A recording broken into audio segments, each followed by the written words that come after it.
ফারাকটা ওখানে ছিল তার কারণ দুটো। একটা হচ্ছে পুলিশ ভালো করেই জানতো যে তৃণমূলের গুন্ডাগুলো অসভ্যতামি করবে, এবং সেখানে আমরা কি দেখলাম যে ভারতীয় জনতা পার্টিকে পারমিশন দেওয়ার আগে ওই একই মাঠে ওই কিছুক্ষণ আগে তৃণমূলের একটা মিটিং এর পারমিশন। এটা কোনোদিন শুনেছেন? বারুইপুর আমার শ্বশুরবাড়ি এলাকা, আমি জানি ওখানে দুটো বড় বড় মাঠ আছে, একটা নিউ ইন্ডিয়া একটা রাসমাঠ। তো একটা যদি রাসমাঠে দিত, আরেকটা নিউ ইন্ডিয়া দিত, বা আরেকটা নিউ ইন্ডিয়া দিয়ে একটা রাসমাঠে দিত, সেটা করেনি। ইচ্ছে করে একই মাঠে ওই গন্ডগোল পাকানোর কারণেই ওরা দিয়েছিল। এবং পরবর্তীকালে যখন বিরোধী দলনেতা শুভেন্দু দা যখন এটার ঘেরাওতে যখন উনি কর্মসূচি নিলেন, তখন তারা বুঝলেন যে এবারে শিরে সংক্রান্তি। স্বাভাবিকভাবে পারমিশন দেননি, যেরকম আমাদের অন্যান্য প্রোগ্রামেও পারমিশন দেন না। কিন্তু আগামী নির্বাচনে যেমনটা বলেছেন বিরোধী দলনেতা যে এই যে নির্বাচনী কেন্দ্র অর্থাৎ স্পিকার বিমান বন্দ্যোপাধ্যায় তাকে এই নির্বাচনে পরাজিত করবে, আপনার কি মনে হয় এটা সম্ভব? কেন সম্ভব নয়? মানে সম্ভব নয় কেন? মমতা ব্যানার্জি যখন কেউ নন, যখন মমতা ব্যানার্জি কার্যত একজন যুব কংগ্রেসের নেত্রী, তিনি সোমনাথ চট্টোপাধ্যায়ের মতন ওই রকম সিপিএম এর বড় নেতা, হেভিওয়েট নেতা, তাকে হারাতে পেরেছিলেন। আমরা পরিবর্তনের সময় কি দেখলাম? বুদ্ধদেব বাবু হেরে গেলেন কার কাছে? তারই এই অনামা অখ্যাত একজন, তার যে আমলা ছিলেন, পরবর্তীকালে তৃণমূলে যোগদান করেছিলেন, মনীশ গুপ্ত, তার কাছে। তো এই রাজনীতিতে অসম্ভব সম্ভবের কোনো ব্যাপারই নেই। বিমান ব্যানার্জি কে? আমি অধ্যক্ষ, তিনি হতে পারেন অধ্যক্ষ সম্মান রেখেই বলছি, অধ্যক্ষের চেয়ারটাকে সম্মান রেখে বলছেন। তিনি এই যে তার নির্বাচনী ক্ষেত্রে অসভ্যতামিটা হতে দিলেন, তিনি কি জানতেন না যে বিরোধী দলনেতার উপরে আক্রমণ, কালো পতাকা, সব থেকে বড় কথা হচ্ছে বোতলে লঙ্কা নিয়ে আক্রমণ করা, কি ভয়াবহ! পরবর্তীকালে আমরা কি দেখলাম? হাওড়ার বেলগাছিয়ায় যেখানে মানুষ তারা সব হারিয়ে ফেলেছেন, তাদের জীবন জীবিকার যাদের প্রশ্নের চিহ্নের মুখে উঠে গেছে, সেইখানে ভারতীয় জনতা পার্টির তরফে মাননীয় বিরোধী দলের নেতার তরফ থেকে তাদের কাছে কিছু খাবার, কিছু পানীয় জল ইত্যাদি কিছু ত্রাণ পৌঁছানোর ব্যবস্থা, তাতে তারা পুলিশ লেলিয়ে দিলেন। ওই সম্ভবত গোলাম মোর্তাজা বা কেউ পুলিশকে লেলিয়ে দিলেন, রক্তাক্ত করলেন বিরোধী দলনেতাকে। এইভাবে করে ভারতীয় জনতা পার্টিকে আটকানো যাবে না। এবার আবার ফিরে আসি আমি বারুইপুরে। বেলগাছিয়া থেকে বারুইপুর আপনাকে বলছি, বেলগাছিয়া হোক বা বারুইপুর হোক বা বহরমপুর হোক, সর্বোচ্চ একটাই জিনিস, তৃণমূলের এই দুরাচার, এই অনাচার এবং তাদের যে মাত্রাহীন দুর্নীতি, তার বিরুদ্ধে মানুষ জবাব দেবেন, তারা প্রস্তুত হয়ে গেছেন। এই বিষয় কোনো অন্যতা হবে না। তাই বিমান হোক বা কামান হোক, কোনো জায়গায় কারোর কোনো ছাড় নেই। ভারতীয় জনতা পার্টির নেতৃত্বে পদ্মফুল ফুটবে। এই পদ্মফুল কি ভবানীপুরে ফুটবে? কেন হবে না? আচ্ছা, আমি বলছি যে যদি, আপনাকে তো উদাহরণ দিলাম, বুদ্ধদেব ভট্টাচার্য 34 বছরের বাম শাসন এক ফুৎকারে উড়ে গেছিল। তো মমতা ব্যানার্জি তার 14 বছর 15 বছরের সরকার, আপনার মনে হচ্ছে না সহজ অঙ্ক? বাঙালি যখন জাগে, বাঙালি যখন মনস্থির করে, বাঙালি যখন ঠিক করে যে এই মানে অন্যায় করা সরকার, যেরকম ভাবে অন্যায় হোক, দুর্নীতি, অপশাসন, উচ্ছৃঙ্খলতা, দাদাগিরি, সবকিছুতে এখন যেটা হচ্ছে, তাদের পাপের ঘড়া পূর্ণ হয়ে গেছে। এই পাপের ঘড়া যখন পূর্ণ হয়ে গেছে, ওই ঘড়াটা ফাটবে এবং সরকারটা যাবে। দেখুন, ইতিমধ্যে মমতা ব্যানার্জি বিলক্ষণ বুঝতে পেরেছেন। তিনি ওই লন্ডনের হাইড পার্কে ব্যাক ওয়াকিং শুরু করে দিয়েছেন। এরকম ব্যাক ওয়াক করতে করতে পশ্চিমবঙ্গ থেকে তিনি কখন বেরিয়ে যাবেন, তিনি নিজেও বুঝতে পারবেন না। লন্ডনের কথা বললে আমি আসছি লন্ডনের কথা পরে। আমরা দেখলাম যে সম্প্রতি কলকাতা শহরে বিভিন্ন জায়গায় পোস্টার পড়ছে এবং পোস্টারে মুখ্যমন্ত্রীর ছবি, পাশে রামকৃষ্ণ দেবের ছবি, এবং মুখ্যমন্ত্রী আদর্শের কথা বলছে স্নেহাশিস চক্রবর্তী, রাজ্যের পরিবহন মন্ত্রী। তিনি বলছেন যে মুখ্যমন্ত্রীর আদর্শ জনজীবনে ছড়িয়ে দিতে হবে, যুব সমাজের কাছে ছড়িয়ে দিতে হবে। কোন আদর্শ বলছেন? কি রামকৃষ্ণ দেবের আদর্শ নাকি মুখ্যমন্ত্রীর আলাদা কোনো আদর্শ আছে? দেখুন, প্রথম কথা বলি, রামকৃষ্ণদেবের পরম সৌভাগ্য যে উনি, ওনার পদতলে মুখ্যমন্ত্রী এবারে স্থান পেয়েছেন। আমরা অন্যান্য সময় কি দেখি? এই 15ই আগস্ট, 26শে জানুয়ারিতে কি দেখি? বড় বড় কাট আউট মুখ্যমন্ত্রীর তলায় নেতাজির ছবি, মহাত্মা গান্ধীর ছবি, বা আমাদের যারা দেশনায়ক ছিলেন, যারা দেশের জন্য শহীদ হয়েছিলেন, সেই সব দেশ নায়কদের ছবি। আমরা এবারে আমরা দেখলাম রামকৃষ্ণ দেবের সঙ্গে মমতা বন্দ্যোপাধ্যায়ের ছবি। দেখুন, রামকৃষ্ণ দেব একটা কথা বলে গেছিলেন, মানে যত মত তত পথ। আবার আরেকটা কথাও বলে গেছিলেন তার সঙ্গে, যে টাকা মাটি, মাটি টাকা। এই কথাটা তৃণমূল তুলে নিয়েছে। কিভাবে তুলে নিয়েছে? যে তারা জানেন এই জমির মধ্যে টাকা আছে, মাটির মধ্যেই যাবতীয় টাকা আছে। মানে অর্থাৎ রামকৃষ্ণ দেবের যে মানে টাকা মাটি, মাটি টাকাটাকে তারা আক্ষরিক অর্থে খুব সিরিয়াসলি নিয়ে ওই জন্য এই যে দেখুন আপনি জমি মাফিয়া বলুন, ল্যান্ড মাফিয়া বলুন, এই যে কিভাবে গুলশান কলোনি তৈরি হওয়া থেকে শুরু করে প্রমোটার রাজ, সিন্ডিকেট রাজ, যত জমি রিলেটেড ব্যাপার সব তৃণমূল নেতাদেরই পাবেন। সুতরাং মমতা বন্দ্যোপাধ্যায় এবং তার দল এই রামকৃষ্ণদেবের এই বাণীটাকে খুব সিরিয়াসলি নিয়ে তারা প্রচার করছেন। এবং এবারে চলে আসে মনীষী প্রসঙ্গে। দেখুন মমতা বন্দ্যোপাধ্যায় তিনি কখনো হয়ে যান রামকৃষ্ণদেব, কখনো হয়ে যান সারদা মা, কখনো হয়ে যান ভগিনী নিবেদিতা। আমি বলছি যে এই রাজ্যের কত দৈন্যদশা চিন্তা করুন, যারা প্রাতঃস্মরণীয় ব্যক্তিত্ব, যাদের জন্য বাঙালির আমাদের সম্মান, বাঙালির কৃষ্টি সংস্কৃতি, যাদের দ্বারা আমরা আমরা অনুপ্রেরণার কথাটা বলতে ভয় পাচ্ছি ভাই এখন, কিন্তু আমরা যাদের কথা ভেবে আমরা এগিয়ে চলে আমাদের পরবর্তী প্রজন্মকে শেখাই, তাদের সঙ্গে মমতা বন্দ্যোপাধ্যায়কে মনীষী স্থানে বসিয়ে এটা তৃণমূল দেখিয়ে দিচ্ছে যে তৃণমূল সরকারের কি দীনতা। তারা শুধুমাত্র এবং শুধুমাত্র তেল মারার জন্য, ওই বাটি বাটি তেল নিয়ে এগিয়ে যাওয়ার জন্য যে কে কত এগোবে। ব্রাত্য বসু বলছেন সমস্ত বিশ্ববিদ্যালয়ের যারা চ্যান্সেলর হবেন মমতা ব্যানার্জি। একজন বলছেন না মমতা ব্যানার্জি ভগিনী নিবেদিতা, ওই যে কে ডায়ালিসিস করে, কুকুরে ডায়ালিসিস করা সে নেতাটা আছে সে বলেছে। আবার একজন বলছেন না উনি হচ্ছেন মা সারদা। মানে আমরা তো গুলিয়ে যাচ্ছে আমার, তাকে মা সারদা রূপে দেখবো নাকি ভগিনী নিবেদিতা রূপে দেখবো নাকি আমরা অন্য কোন মনীষী রূপে দেখবো আমি জানি না। কিন্তু পশ্চিমবঙ্গের বাঙালি, পশ্চিমবঙ্গবাসী তারা বুঝে গেছে মমতা ব্যানার্জির আসল রূপ কাটমানি, সিন্ডিকেট, বেকারত্ব, দুর্নীতি এবং মাত্রাতিরিক্ত দাদাগিরি, গুন্ডামি, এগুলো দেখে নিয়েছে পশ্চিমবঙ্গের মানুষ। তৃণমূল তো পাল্টা শুভেন্দু অধিকারীকে একেবারে মুখ্যমন্ত্রী বলেছেন যে কটাক্ষ করে যে ও কি হিন্দু নেতা নাকি, ওকে দেখে কি হিন্দু ধর্ম শিখতে হবে নাকি। কিন্তু শুভেন্দু অধিকারীকে পাল্টা বলেছেন, আপনারা বলছেন যে মুখ্যমন্ত্রী অনুপ্রেরণা সবকিছু হচ্ছে, উনি মনীষী নাকি, কিন্তু এখানে তো পাল্টা শুভেন্দু অধিকারী বলেছে। শুভেন্দু অধিকারীর ওপরে হিসেবটা তো অন্য, রাগটা তো অন্য। 2021 সালে নন্দীগ্রাম 2রা মে 1956 ভোট, আপনি এটা মনে করুন না। আমি মমতা বন্দ্যোপাধ্যায়, আপনি একটু আগে জিজ্ঞেস করছিলেন মমতা বন্দ্যোপাধ্যায় ভবানীপুরে শুভেন্দু অধিকারী কে পরাস্ত করবেন নাকি শুভেন্দু অধিকারী পরাস্ত হবেন। আমি অন্য কথা জিজ্ঞেস করছি, মমতা বন্দ্যোপাধ্যায় আবার নন্দীগ্রামে লড়বেন কি? তার দম আছে? শুভেন্দু অধিকারী ওখান থেকে লড়লে মমতা বন্দ্যোপাধ্যায় লড়বেন কি? আর শুভেন্দু অধিকারী ভবানীপুর থেকে লড়লে আদৌ মমতা বন্দ্যোপাধ্যায় কতটা ভবানীপুর থেকেও লড়বেন সেটা নিয়ে আমার প্রশ্ন রয়েছে এবং সেটা নিয়ে আমার যথেষ্ট সন্দেহ রয়েছে। তা না হলে যেই দিন শুভেন্দু অধিকারী বলেছিলেন যে আমি ভবানীপুর থেকে লড়বো এবং আমাদের দলের তরফে বলা হয়েছে যদি ইচ্ছা প্রকাশ করেন সেই ইচ্ছে নিশ্চয়ই বিবেচনা করা হবে, সেদিনই আমরা কি দেখলাম তিনি পৌঁছে গেলেন ওখানে ডান্ডিয়া খেলতে। উনি ওখানে ওই এক্সারসাইজ করলেন, ওই হাত পা তুলে হাত পা নেচে কিরকম একটা যাত্রাপালা সংগঠিত করলেন। এগুলো কেন করলেন? ভয় পেয়েছেন বলেই। ইয়ে ডার আচ্ছা লাগা। অন্যদিকে দেখা যাচ্ছে যে পোস্টারের কথা যখন উঠলো তখন আর একটা কথা বলে দিই ভাই, আর হিন্দুর কথা যখন বললেন, আমরা তৃণমূলকে দেখে হিন্দুর পাঠ নেব? যারা ওই ওই ইফতারের সময় হিজাব পরে ফুরফুরা শরীফে যান, ভোটের সময় মনে পড়ে দুধেল গায়ের কথা, এই কথা, তাদের কথা বলবো? যে মুখ্যমন্ত্রী বলেছেন আমি দুধেল গায়ের ভোটে জিতেছি, তাদের লাথো খেতে রাজি আছে, তাদের কাছ থেকে হিন্দুর পাঠ নেব? ভারতীয় জনতা পার্টিকে যে আহ হিন্দু বা মুসলমান এইসব করতে হয় না, আমরা হৃদয় হিন্দু। এবং মমতা বন্দ্যোপাধ্যায় যে কতটা হিন্দু আমাদের জানা আছে, তা না হলে উনি মহাকুম্ভকে উনি মৃত্যু কুম্ভ বলতেন না। শুভেন্দু অধিকারী তো এখানেই বলেছেন যে আমি হিন্দুদের ভোটে পেয়েছি এবং আমি হিন্দুদের বিরোধী দলনেতা, এই কথা তো শুভেন্দু অধিকারী তো বলেছেন। ভুল কি বলেছেন? আমাকে আপনি উত্তর দিন, ভুল কি বলেছেন? শুধুমাত্র শুভেন্দু অধিকারী বললে দোষ, আর যখন একজন বলবেন যে আমি 30% ভাগীরথীর জলে ভাসিয়ে দেবো, সেটা কোনো দোষ নয়। যদি একজন বলেন যে যারা ইসলামে ধর্মগ্রহণ করেননি তারা অভাগা, সেটা দোষ নয়। সিদ্দিকুল্লাহ চৌধুরী তাদের মমতা ব্যানার্জির ক্যাবিনেটের মন্ত্রী, তিনি বলছেন তিনি জামাতে উলামায়ে হিন্দের একটা আদত মানে আপাদ মস্তক একটা ইসলামী সংগঠন, সেটার মাথা পশ্চিমবঙ্গে। তিনি যখন মুসলিম ঐক্যের ডাক দেন, সেটা তখন ধর্মনিরপেক্ষ হয়। আর শুভেন্দু অধিকারী যদি সত্যিটা বলে থাকেন যে আমরা হিন্দুদের ভোটেই জিতেছি, হিন্দুদের ভোটে জিতবো, সেটা তো অসুবিধে। ভারতীয় জনতা পার্টি, আমাদের মাননীয় প্রধানমন্ত্রী, তিনি সবার জন্য কাজ করেন, এটাও সত্যি। এবং আমরা এই মুহূর্তে আমরা ভরসা রাখি যে যারা জাতীয়তাবাদী রয়েছেন, জাতীয়তাবাদী, তারা ভারতীয় জনতা পার্টির সঙ্গেই থাকবেন, এটাও সত্যি।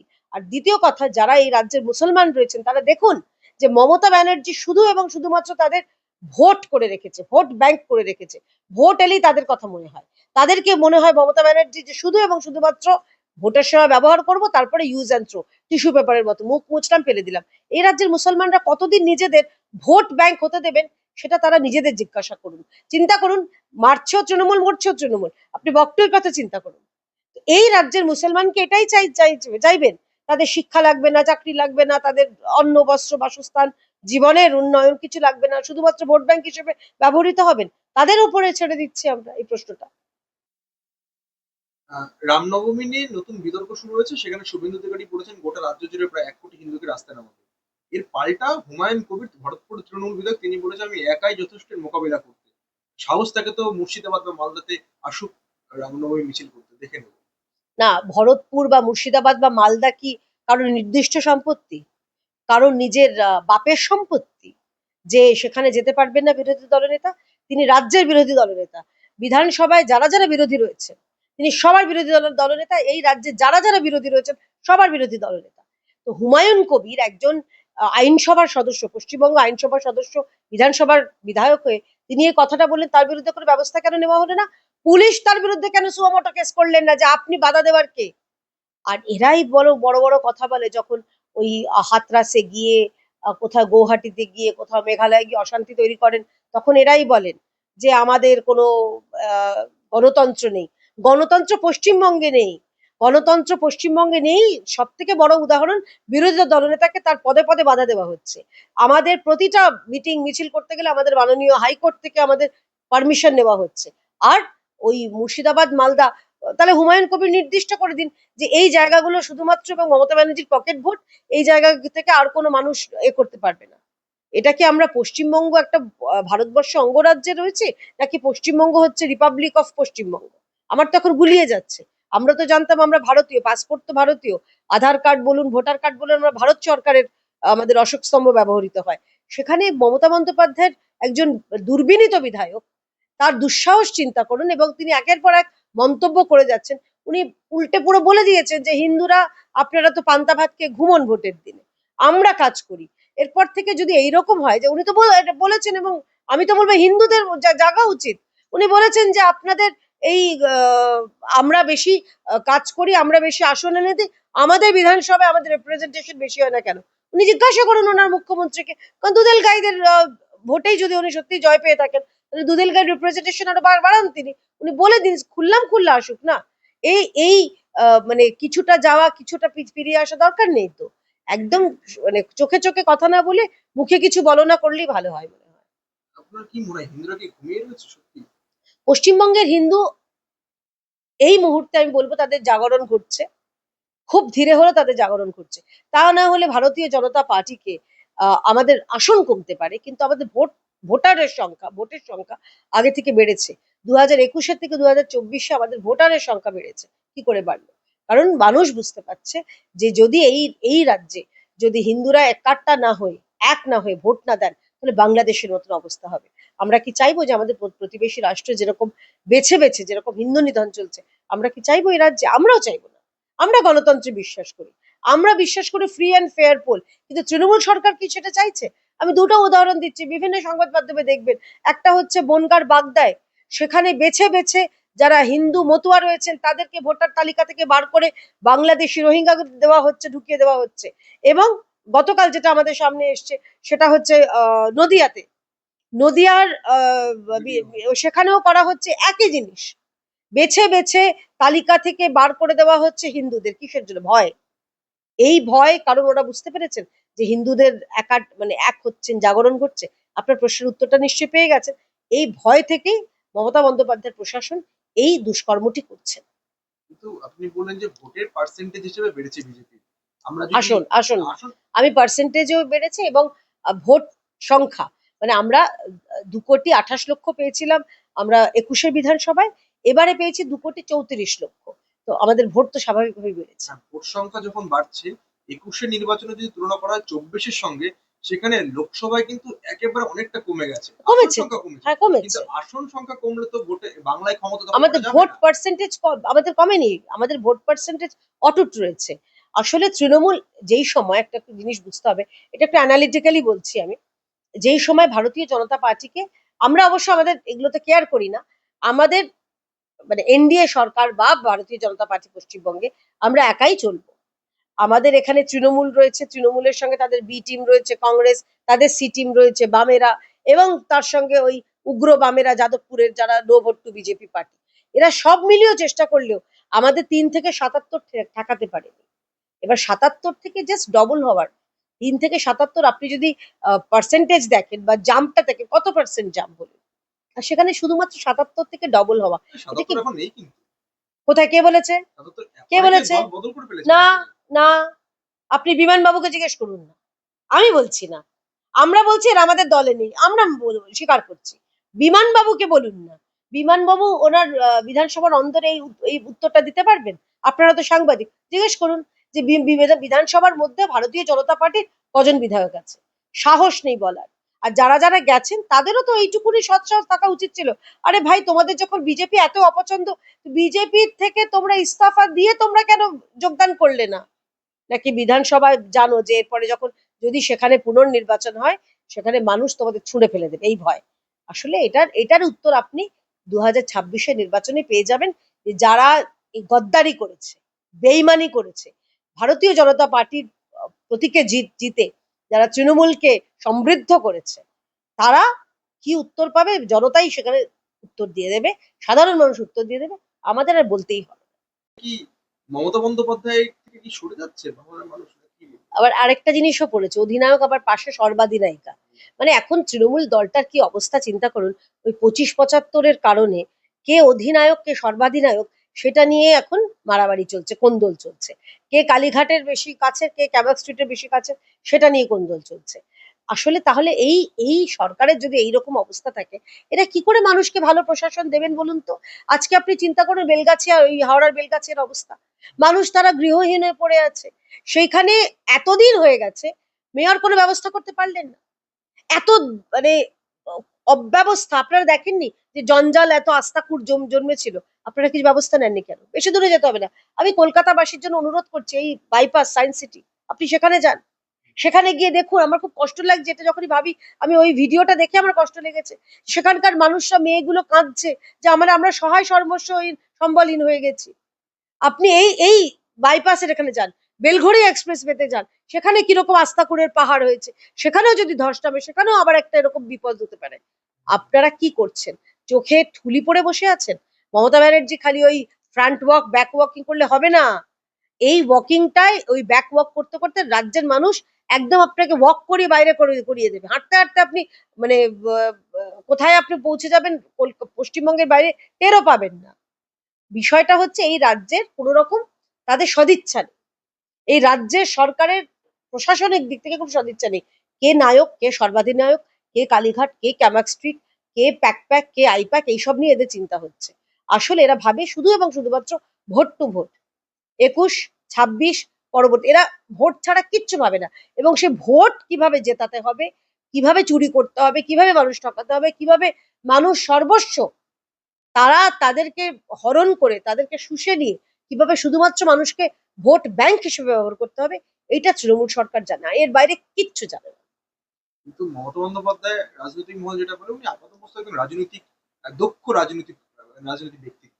সেখানে দাঁড়িয়ে নিজের দলের মধ্যে একটা বিভাজন সৃষ্টি, এটা কোথাও কি রাজনৈতিক কৌশল মনে হচ্ছে না ভোটের আগে? দেখুন, এই রাজনৈতিক মহল কোথায় বসবাস করেন আমার জানা নেই, কোন মহলা বাড়িতেও থাকেন আমার জানা নেই। তাহলে আমার জানা ইচ্ছা আছে বা বলার ইচ্ছা আছে, উনি যদি এতই দক্ষ রাজনৈতিক ব্যক্তিত্ব হতেন, তাহলে নিজের দলের অন্তর্দ্বন্দ্ব সামলাতে পারছেন না, কিসের তিনি সুপ্রিমো, কিসের দক্ষ রাজনীতিবিদ? আপনাদের দলের অন্তর্দ্বন্দ্বের জন্য আপনাদের এক কাউন্সিলর মারা পড়লেন, পয়েন্ট ব্ল্যাঙ্কে তাকে গুলি করে, মানে তাড়া করে তাকে গুলি করে মারা হলো দুলাল সরকারকে। আমাদের এই ১০৮ নম্বর ওয়ার্ড, সেখানকার কাউন্সিলর, তিনি প্রাণে বেঁচে গেছেন কপালের জোরে, তার বন্দুকটা যে সুপারি কিলারের বন্দুক জ্যাম হয়ে গেছিল বলে। আমরা দেখছি বিভিন্ন জায়গায় এরকম থ্রেট আসছে, কারোর বাড়িতে চলে যাচ্ছে ওই মিষ্টির বাক্স করে বোমা। তো আপনি নিজের দলের গোষ্ঠী কোন্দল সামলাতে পারছেন না। আমার মনে পড়ে যাচ্ছে বকটুই কাণ্ড, সেখানে আপনার দলের গোষ্ঠী কোন্দলের জন্য নজন নিরীহ মানুষের প্রাণ গেছিল, আর আপনি বলছেন যে দক্ষ রাজনীতিবিদ। দক্ষ রাজনীতিবিদ হলে তিনি দক্ষ রাজনীতিবিদও হতেন, তিনি দলের মধ্যে অন্তর্দ্বন্দ্ব সামলাতে পারতেন এবং প্রশাসকও ভালো হতেন। উনি সবগুলোতে ব্যর্থ। 3টে টার্ম রয়েছে রাজ্যে, তার চারটিখানি কথা না। তো 3টে টার্ম থাকা মানে তিনি দক্ষ রাজনীতিবিদ? তিনি সামলাতে পেরেছিলেন এই এই বাবলা সরকারকে? আমি তো বলছি না। তিনি সামলাতে পেরেছিলেন এই পানিহাটির আরেকজন কাউন্সিলর অনুপম দত্ত তার খুনটা? তিনি সামলাতে পেরেছিলেন বালির যে তপন ঘোষ তাঁদেরই দলের ছিলেন তো, যার মৃত্যুতে সিবিআই অবশেষে তারা তদন্তভার মাননীয় আদালত দিয়েছে তাকে। সামলাতে পেরেছিলেন? এই দলের মধ্যে শুধুমাত্র যে দলের কোনো নীতি থাকে না, যে দলের একটাই নীতি হয় দুর্নীতি, সেই দলের কি করে আপনার মনে হয় যে কোনো রকম গোষ্ঠীদ্বন্দ্ব সামলানো যাবে? এই দলে শুধুমাত্র একটাই একটাই মন্ত্র, কামাও মন্ত্র। এই কামাও মন্ত্রে দীক্ষিত হয়ে এই তৃণমূল সরকার এবং তৃণমূল দল উভয়ে রাজ্যের মানুষের সর্বনাশ করছে। তাদের দলে যে গুটি কয়েক যারা ধরুন সৎ কর্মী রয়েছেন, তাদেরও ভবিষ্যৎ অনিশ্চিতের মুখে ঠেলে দিয়েছে। অন্তর্দ্বন্দ্বের কলহের কথা বললেন তৃণমূলের মধ্যে। অন্তর্দ্বন্দ্বে কিন্তু একেবারে দুষ্টু কিন্তু বিজেপিও, কারণ সদ্য একেবারে প্রকাশিত হয়েছে জেলা সভাপতি, যে কজনের নাম প্রকাশিত হয়েছে তার মধ্যে বেশ কিছু জনের বিরুদ্ধে বিরোধ একেবারে প্রকাশ্যে। বিজেপির মধ্যে কর্মীরা তাদের বিরুদ্ধে বিরোধিতা করছে, এবং দক্ষিণ কলকাতার যেখানে সল্টলেকের যে পার্টি অফিস রয়েছে তার বাইরে পোস্টার করছে। এটা তো অন্তর্দ্বন্দ্ব, এটা তো অস্বীকার করার কোনো জায়গা নেই বিজেপির। এখানে একটা মজা আছে। দেখুন মজাটা হচ্ছে কি যে এই অন্তর্দ্বন্দ্বের কথা বলছেন, মানুষের মধ্যে ক্ষোভ, বিক্ষোভ, অভিমান, মান থাকতেই পারে। ভারতীয় জনতা পার্টির কাউকে পছন্দ নাও হতে পারে ধরুন, তাদের সেটা ক্ষোভ ব্যক্ত করেছেন। কিন্তু এই ক্ষোভ ব্যক্ততে এমন হয়নি যে কাউকে সুপারি দিয়ে গুলি করে মারা হয়েছে, বা এমন হয়নি যে ওই ঘরের মধ্যে আটকে রেখে তাদের ওই জ্যান্ত পুড়িয়ে ফেলা হয়েছে, বা তাদের বিরুদ্ধে ওই মানে তাড়া করে তাদের খুন করা হয়েছে, এরকম হয়নি।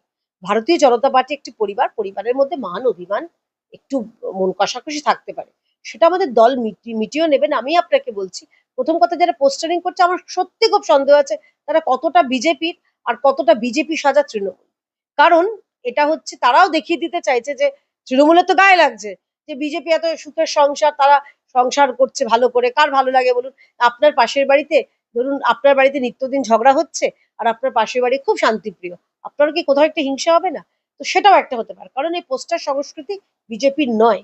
যারা ভারতীয় জনতা পার্টি, দেখুন আমাদের দলের যারা কর্মী, তারা তো কিছু চান না।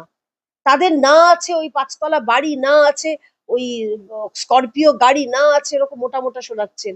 আমাদের কর্মীরা প্র্যাকটিক্যালি নিজেরা আধপেটা খেয়েও তারা একটা আদর্শের জন্য রাজনীতি করছেন। তারা ভালোবাসেন দলটাকে, তারা চান পশ্চিমবঙ্গে বিজেপি আসুক, কারণ এই রাজ্যের উন্নয়ন হবে, নিজের জন্য নয়। তো সেই জায়গায় দাঁড়িয়ে আপনার মনে হয় মানুষের এত সময় আছে, এত কাজ আছে, বিজেপির যেটা ক্ষতি হবে কোনো বিজেপি কর্মী, আমাদের কোনো কার্যকর্তা ভাই বা বোনেরা বা দিদিরা কেউ করবেন না। তো এইখানে এই জায়গায় সন্দেহ আছে যেটা কতটা বিজেপি এবং কতটা তৃণমূল, মানে বিজেপি সাজা তৃণমূল।